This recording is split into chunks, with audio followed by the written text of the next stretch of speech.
भजन करने की इच्छा रखते हैं उनको सादा भोजन घर में भी करना चाहिए। बाहर भी करो और घर में भी सादा करो, उससे इंद्रियां संसार की तरफ से शिथिल रहेंगी और काम, क्रोध, लोभ और मोह ये आपको विशेष तंग नहीं करेंगे। और मन भी ज्यादा, जब इंद्रियां शिथिल रहेंगी तो मन भी नहीं भगेगा, तो मन भजन में लगेगा, लग जाएगा।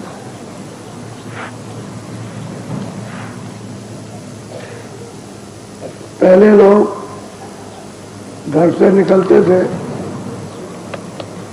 तो कुछ न कुछ बना के ले जाते थे, रास्ते में किसी की दुकान पर नहीं खाते। तो जो 2-4 दिन का कहीं आना जाना तो उतना सामान उस तरह का रख लिया कि अपना काम में ले लिया सादा और पेट भर जाए। तो सादा भोजन सबके लिए अति लाभदायक, और तरह तरह का आप करोगे ना तो आजकल सब चीजों में मिलावट, कोई चीज शुद्ध नहीं है, तो उससे पेट खराब हो जाएगा, फिर बेकार पैदा हो जाते हैं। अभी आपने सुना नहीं था कि बहुत से लोग मरने लगे तो तेल में मिलावट हो गई। तो पहले जो खेती का काम करते हैं तो ये सब चीजें अपनी जुगाड़ से घर में रखते थे और काम में लेते थे। तो खाने पर, खान पान पर बड़ा बुरा असर और अच्छा असर होता है। अच्छा शुद्ध आहार करो तो उसका असर अलग, और अशुद्ध आहार करो तो एकदम खराब। भजन के लिए बाधक, अशुद्ध आहार करोगे तो भजन के लिए नितांत बाधक, उनसे भजन हो ही नहीं सकता। एक सत्संगी या भजन करना चाहता, दूसरा उसके घर वाले अशुद्ध आहार करते। कोशिश करो कि अगर मान जाए तो ठीक है, नहीं तो जब बालिक हो गए तो अलग हो जाओ। जब अशुद्ध आहार करना तो अपना कर लेना, वो अपने कर्म का फल पाएगा। तुम काहे को उसमें पढ़ते, अपना कर्म करो, जो भी काम करते हो अपना अलग होकर करो, तो वहां भी आपको शरीर चलाने के लिए साधन मिल जाएगा। इसलिए उसमें पड़े नहीं रहना, वो असर खराब होता है। आजकल इस तरह का वातावरण बन गया है कि मनुष्य का अशुद्ध आहार की तरफ में ललचाता है और वह आपके लिए विकार का, उससे तरह तरह की बीमारियां फैल गई, फैल नहीं जाती है, वो तो फैल चुकी। इसका उसमें रोग, उसका उसमें रोग, उसका छूत लग गई। जैसे कहते हैं कि छूत लग जाएगी, ऐसे छूत लग गई सबको, और बीमारियां एक दूसरे पर बैठी। अब किसी को पता नहीं चलता अब क्या किया जाए। हमारे पास आते हैं, सब कहते हैं कि हमने सब दवा खा ली। तो हमने कहा भाई तू यहाँ फिर किस लिए आया? फिर यहाँ कहते यहाँ तो कोई दवा नहीं है। तो कहता है कि दुआ दे दी है, दुआ। तो यहाँ दुआ की कोई नदी है जो उसमें से लिखा कि तुमको दे दिया जाए? अरे अच्छे काम करो और शुद्ध आहार करो, मोटाई करो नहीं शुद्ध आहार।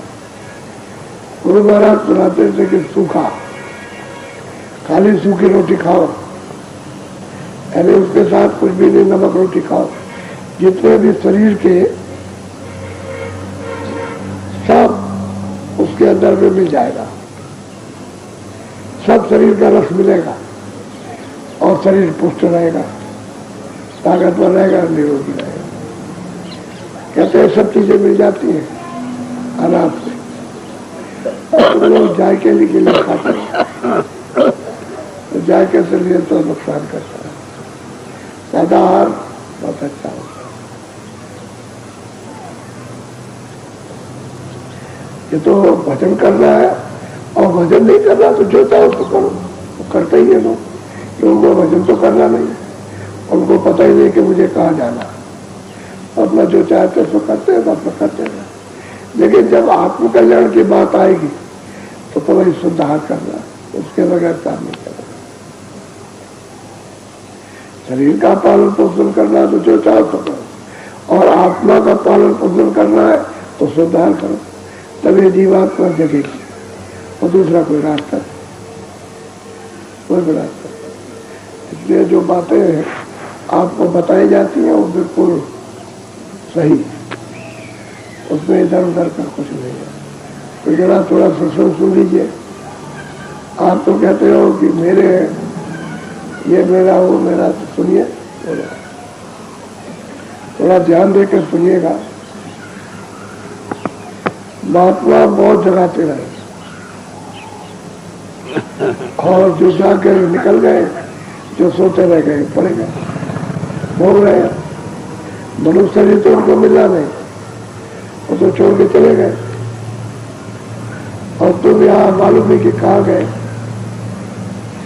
तुम तो कहोगे भाई स्वर्गवास हो गया, तुमने तो देखा नहीं, न उसको देखा, और कहते हो स्वर्गवास हो। तो सबका मरेगा, स्वर्गवास हो जाए। ये तो सोचने की है, स्वर्ग तो देखा नहीं है कि भाई चलो देखे भाई स्वर्ग में कहाँ निवास करते हैं, चलो देखा जाए। बोलो।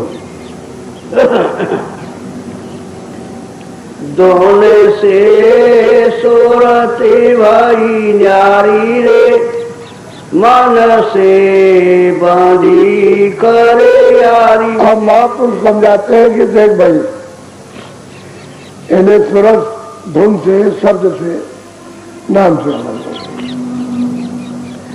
और फिर दोस्ती किसके साथ हुई है? मन के साथ, मन के साथ हो गई। पहले सूरत में जब नाम के साथ जुड़ी थी तो उसमें ताकत थी, मन को बस में रखती थी। और जब धुन को छोड़ दिया ताकत क्षीण हो गई, क्योंकि नाम से, धुन से, शब्द से ताकत आती थी। अब वो छोड़ दिया तो निराधार हो गई। तो इसकी दोस्ती किसके हो गई? मन के साथ। और मन की दोस्ती किसके साथ है? इंद्रियों के साथ। जो इंद्रिया है, आंख है, कान है, जिह्वा है, ये सब इंद्रिया उनके साथ। और इंद्रियों की दोस्ती किसके साथ है? ये भोगों, सामान के साथ, चित्रों के साथ, रस के साथ। जो हम रस लेते हो, खाने का, देखने का, सुनने का, इंद्री का, तो उसके साथ। अब इंद्रिया जब उधर से न हटे तो मन भी नहीं हट सकता। इंद्रिया ढीली हो तो मन, फिर मन ढीला हो जाए तो सूरत के साथ मिर्चता हो, और सूरत शब्द से मिल जाए, नाम से, धुन से मिले, तो उसको ताकत मिल जाए। तो कहते हैं कि भाई तो अलग हो गई, धुन से सूरत अलग हो गई, और इसकी दोस्ती मन के साथ हो गई, इसको खबर भी नहीं। अब सूरत को मालूम नहीं कि मैं कौन हूं, मैं कहा कि मैं कौन हूं, मैं कैसे आई हूं, मुझको कौन लिया है, कुछ नहीं लगा, बिल्कुल भूल गया। अब भूल गए बताया जाए तो उसे मतलब ही, लेकिन विश्वास ही नहीं होता कि भाई तेरा कोई धनी है, तेरा पिता है, तेरा माता है, तेरा मालिक है कोई, तो मतलब उसको मालूम नहीं, तो भूल गए। ये बहुत जुग बीत गए यहाँ मन के साथ दोस्ती करते करते, और मन फंस गया इंद्रियों के जाल में, बस ये भूल गई। अब ऐसे खबर कुछ बोलो। जाल फसी झक मारी रे, घर छूटा फिरे। अरे कहते हैं कि वो जाल में फंस गए, कर्म किए जैसे उसको तो पता नहीं कौन कर्म अच्छा कौन बुरा, तो कर्म किए फिर गई वो 84 में, वहां अपना भोगती रही, रोती रही, चिल्लाती रही, रोती रही। अब यह है कि भौजाल में चली गई और झक मारती फिरती है और घर छूट गया। जहां से आई थी वो तो आपने आधार नाम का छोड़ दिया, धुन छूट गई आपसे, क्योंकि वो तो ले जाने वाला तो वही है, तो उसको छोड़ दिया। और घर जब छूटा तो उजाड़ में करती है, और उजाड़ ये 4 खाने और 84 और नरक, ये उजाड़।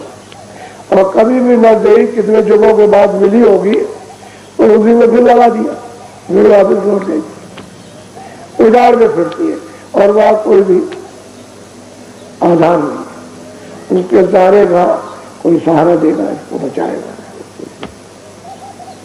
उजाड़ अब कोई मिले तब तो उसे बताए, कोई मिलता ही नहीं कि धुन क्या चीज है, आवाज क्या है, शब्द क्या चीज है, नाम क्या है, तो कोई पता नहीं। जो किताबों में लिखा उन्होंने ठीक लिखा, अपने सामने तो उन्होंने उसका बोध कराया, उनके उस नाम के साथ जोड़ा, पार किया, और जब चले गए तो पढ़ने लिखने वाले उसे कह रहे कि धुन क्या चीज है, कि हम कैसे उससे अलग हो गए। हमने अपनी शक्ति को, अपने होश को, अपने ज्ञान को, अपने प्रेम और आनंद को कैसे छुड़ा, वो आप कुछ नहीं। घर भूल गई और मालिक को भूल गई और नाम भूल गई, उजाड़ में। बोलो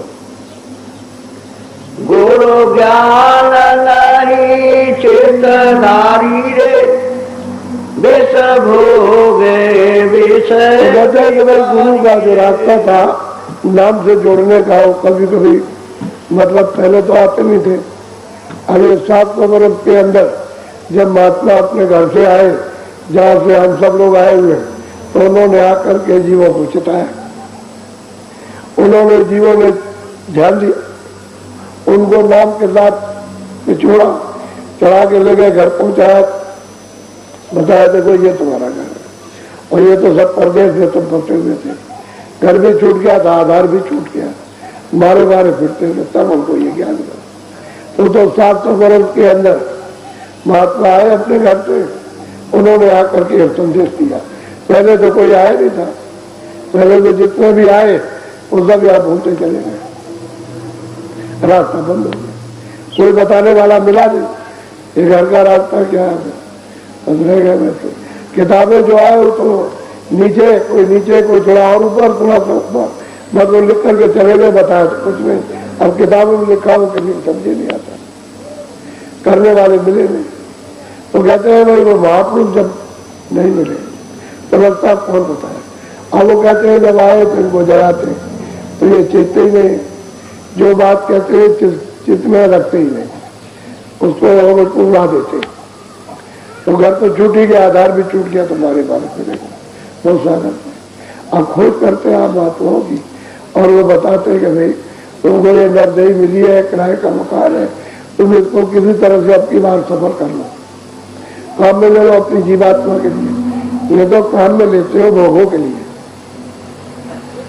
अपनी कामना को पूरा करने के लिए, ये मोह ममता के लिए काम में लेते हो, तो ये तो तुम्हारा काम नहीं है।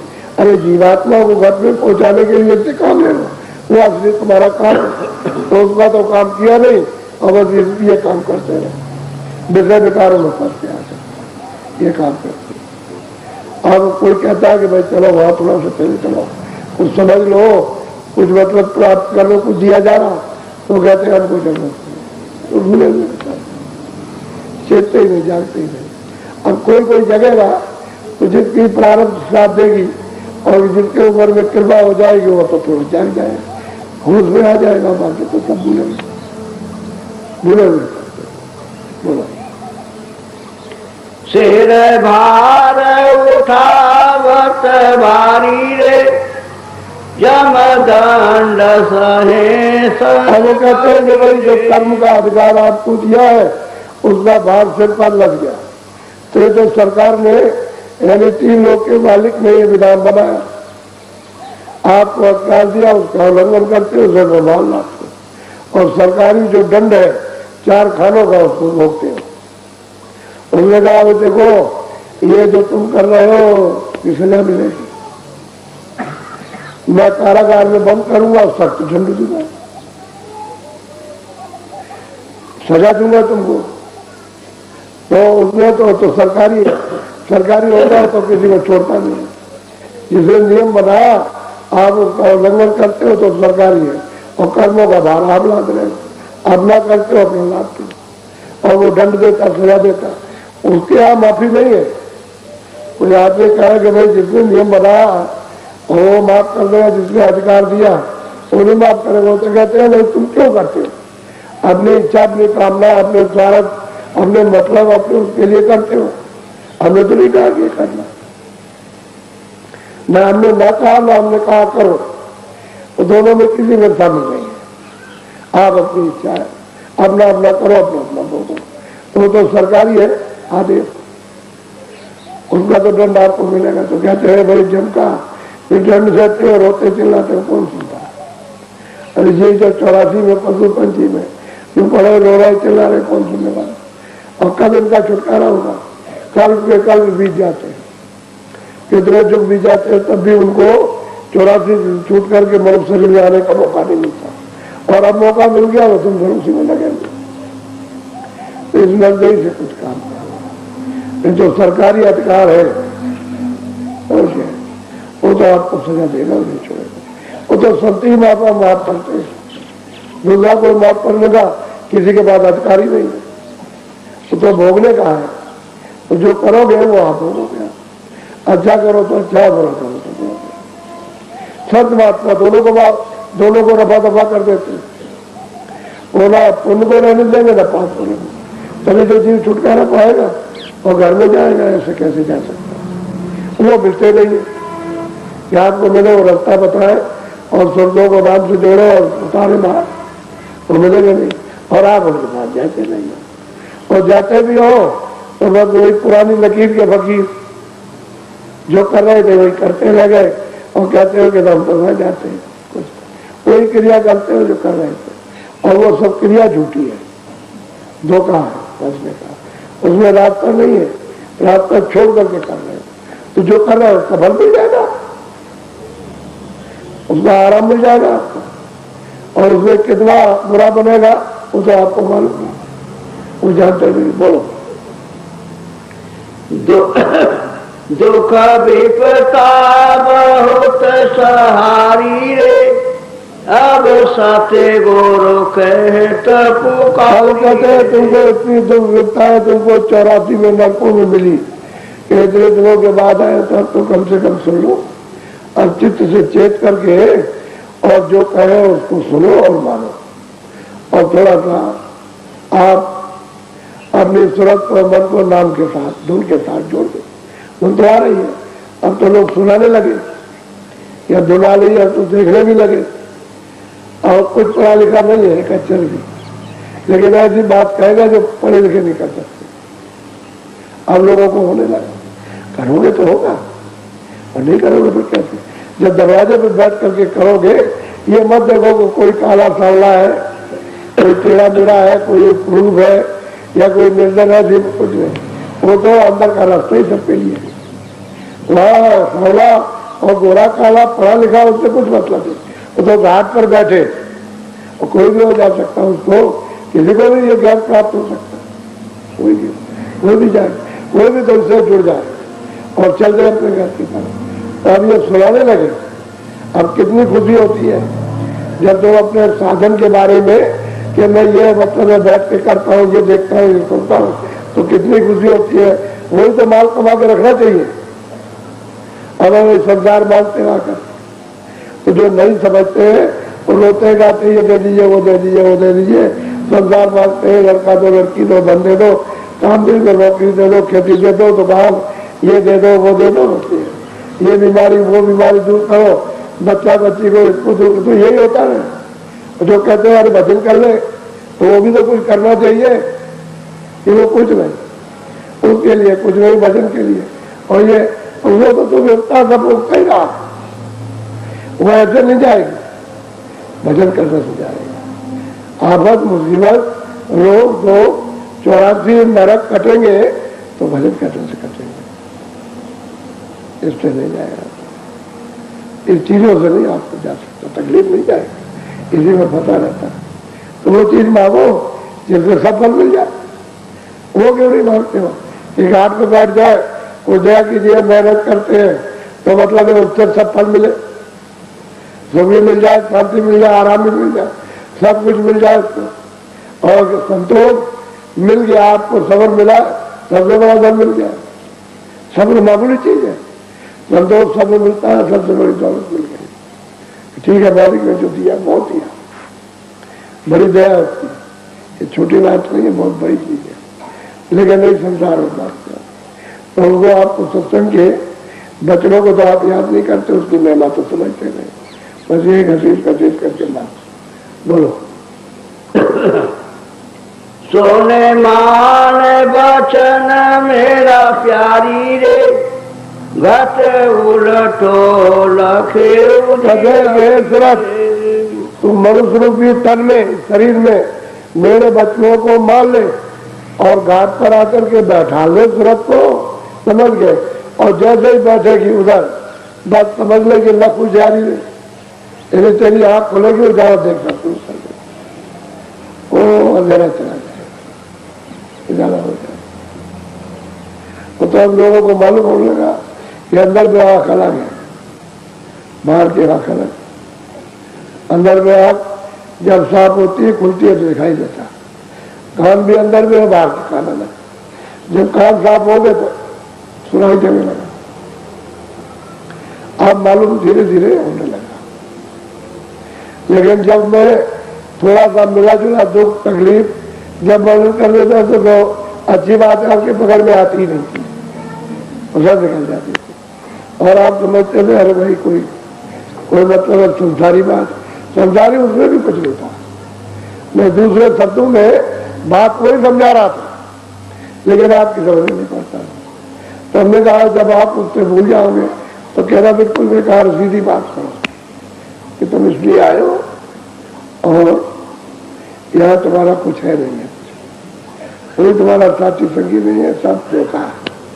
ये सब उसने कर्म अनुसार छाया दे दी है, अब छाया को अपना मानते रहो, कल गायब हो जाएगी, बार रोते रहो। कोई लड़का आ जाए, लड़की आ जाए, या कौन आने वाला जो चला गया, जिनका ये नाम हुआ तो कभी लौट कर मिलता गया। वो छाया के लिए रोते रहे। इसी से तो मोह ममता की, आत्मा के लिए थोड़ी, जरूरत के लिए थोड़ी मोह ममता की कि जरूरत का कल्याण हो जाए, तुरंत अपने घर में पहुंच जाए और मेरा भी कल्याण कर दे। ये तो कोई कि जा बच्चा तू अपना भक्ति भाव करो और तेरा जीवन पार हो जाएगा तो मेरा भी कल्याण कर दो, तो कोई होता जो इस तरह से अपने बच्चों को शिक्षा देता है। की तो सब मोह ममता है। वो कहते हैं कि भाई घाट पर बैठ जाओ और फिर मन को साथ ले लो, इतना ही तो है काम। जब तुम घाट पर बैठो देखने सुनने के लिए मन न लगे, इतना तुम्हारा थोड़ा जोर चलना चाहिए रोकथाम का।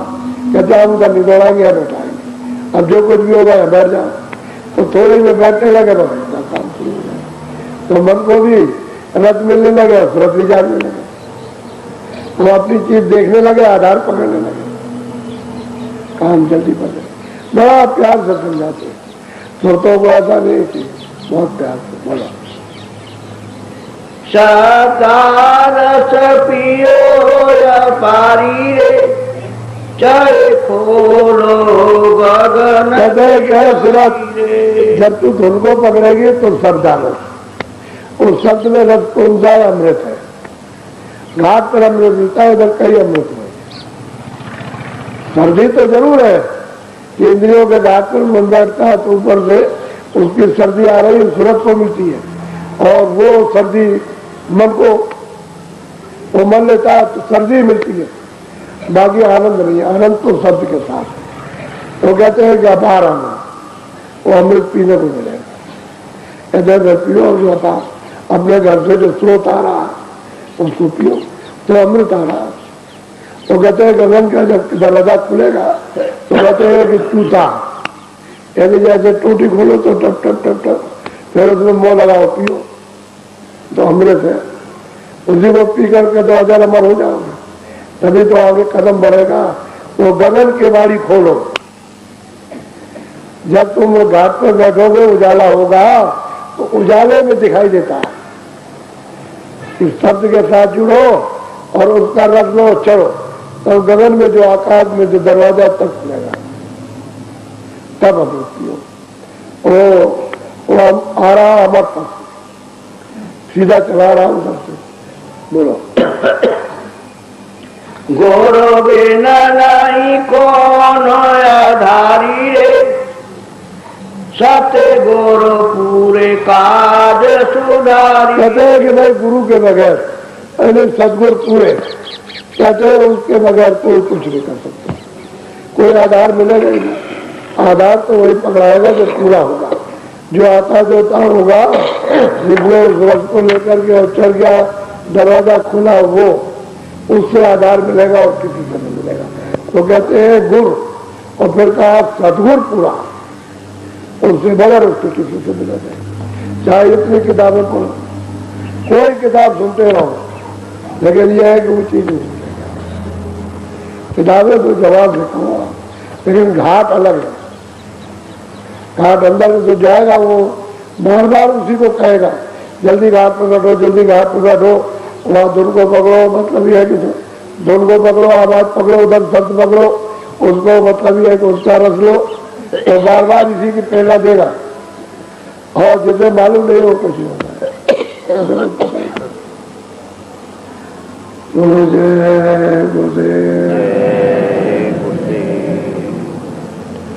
अच्छा, अब आप भजन पे बैठेंगे, आप और कान बंद करके घाट पर ऊंचा ऊंचा आप ध्यान से कानों को लगाकर सूरज के कानों से सुनो।